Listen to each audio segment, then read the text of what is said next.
Have you ever bought a game on the pretense of, it's like this game, or it's like this, but it's got this? As a fan of the Souls-like genre, I bought Remnant From the Ashes because I kept hearing that it's Dark Souls with guns. This got me pretty excited, and when I eventually played it, I had a lot of fun. But eventually I had to stop and come to a realization.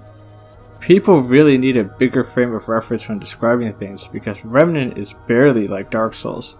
Developed by Gunfire Games and published by Perfect World Entertainment in 2019, Remnant From the Ashes is a victim of people abstracting games down to something they know, instead of praising it for what it rightfully is.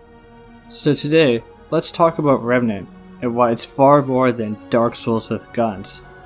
The story of Remnant takes place in a post-apocalypse, where the Earth has been taken over by some malevolent force called the Root. As the player character, you start off by journeying towards the lighthouse, only to be taken in by the resistance forces of Ward 13. With their help, you'll journey around to find Ward 13's founder, who likely has information on how to destroy the Root for good. Besides that, the story of Remnant is more about the adventure, with there being little extra bits of lore around if you look, but you could just as easily ignore them and stay focused on your task. You'll gradually encounter various other characters through the story, some friendly, some not, who add a bit of world building through what they have to say. A lot of the characters though feel a little one note, usually having a quirk or side quest to help define them, and then little else. Getting into the presentation aspects, Remnant goes for a more minimal approach with its music. A lot of the times, you'll be accompanied by the sounds of the rustling wind in your own footsteps, with the music mostly popping in to accentuate boss battles. I will say though that it is overall excellent sound design, as each enemy has a distinct audio cue for all of their actions, resulting in moments where I need to dodge a projectile thrown at me, simply because I heard it coming. Remnant also isn't a slouch in the graphical department. You'll initially find yourself journeying through the ruined Earth, witnessing the destruction caused by the Root. From destroyed buildings to fungal-infested areas to the unique enemy designs, Remnant appears to do a good job at first with its environments. It then tells you to wait as it reveals the Earth as being only the first area of many, as you find yourself journeying to alien worlds, each of which with their own biomes and cultures that feel distinct from each other. If I have to give criticism though, the models for the human characters can look off at points, and while you won't find yourself looking at them most of the time, the few times you do, you may notice that their talking animations are a little stiff. Still, I think this is a minor criticism for a game that I feel has overall good looking environments and enemies. But now I can finally talk about the gameplay, and here's where I've seen people miscommunicate what this game really is. While often likened to a Souls game, Remnant can much more accurately be compared to a dungeon crawler like Diablo, crossed with a standard third-person shooter. The gameplay loop involves your character being dropped into a world map, where the overall main structure is static, but certain features of it are randomized. You'll then shoot your way through various hordes of enemies, and make your way through to the end. As you do so, you'll find various randomly selected world events, which can vary from item vendors to special encounters. You'll also gradually come across two types of bosses.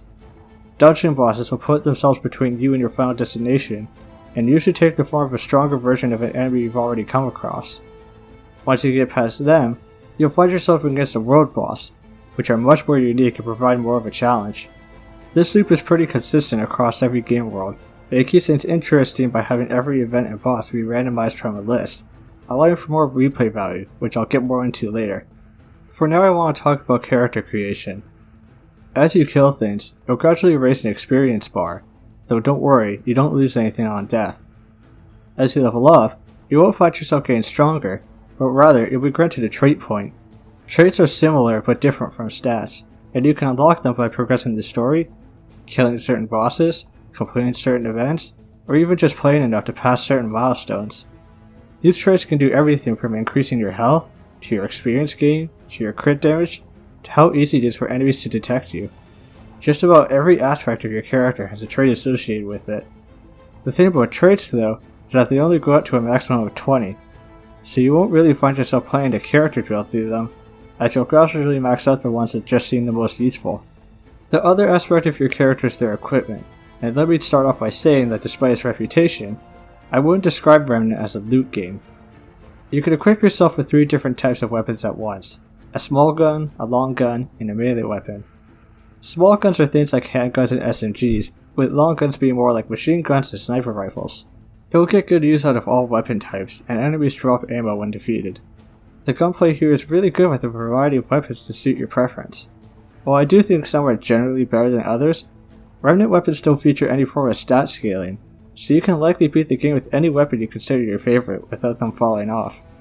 In addition, you have equipment slots for your head, torso, and legs, with armor sets providing a bonus, as well as an amulet and 2 range slots, which can provide a wide variety of effects.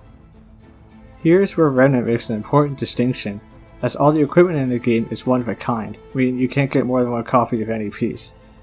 This is not a game where you'll really find yourself farming loot, as apart from randomly spawning rings, guns, armor pieces, and other pieces of equipment have guaranteed drops or methods of acquisition, usually from bosses or events. You may not necessarily be able to acquire certain pieces based on what randomly got put in your world, but every instance of a certain event will always drop the piece associated with it.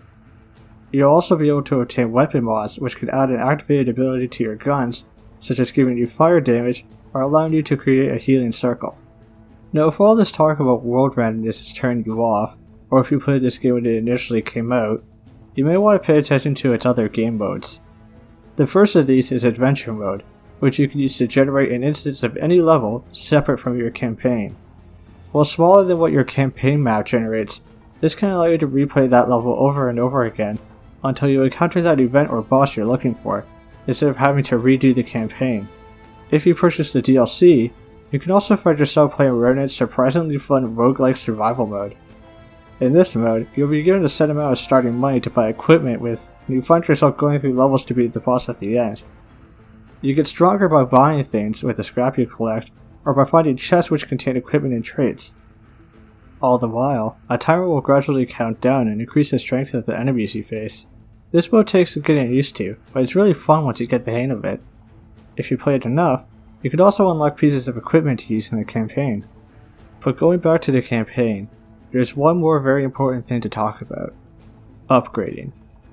As you play, you'll gradually acquire scrap, the currency of this game, and various pieces of upgrade materials, which you'll use to improve your guns and armor. But while improving your equipment may sound like an objectively good idea, it comes with a caveat. While Remnant has difficulty modes, it also has an adapted difficulty that works like this. Each level has a minimum amount of strength, and it scales up according to the biggest number found among your equipment, even if it's unequipped. So while you may think it's a good idea to pour all your resources into your favorite gun, you may find yourself in a situation where that one gun works fine, but your other guns and your armor aren't as effective as they should be. In this way, it's recommended to gradually upgrade your gear, and even then, you'll only find yourself as equal to the enemies in terms of power. Your traits and player knowledge are what really make you stronger in Remnant, not your gear, although it certainly contributes. In terms of beating a Souls-like, I personally just don't see it. While it certainly has elements that are similar, such as a refillable health resource in the form of Dragon Hearts, and checkpoints reviving enemies when you rest at them, I feel it just doesn't do justice when describing the game. Regardless, Remnant's a really fun game that I think more people should give a chance. If you need more of a reason, Remnant is also playable with up to 4 people, which I can imagine makes it more fun.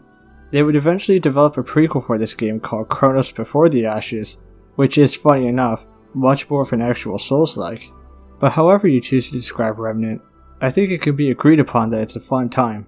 So if you're up for shooting your way through alien environments to save the world, go play Remnant from the Ashes.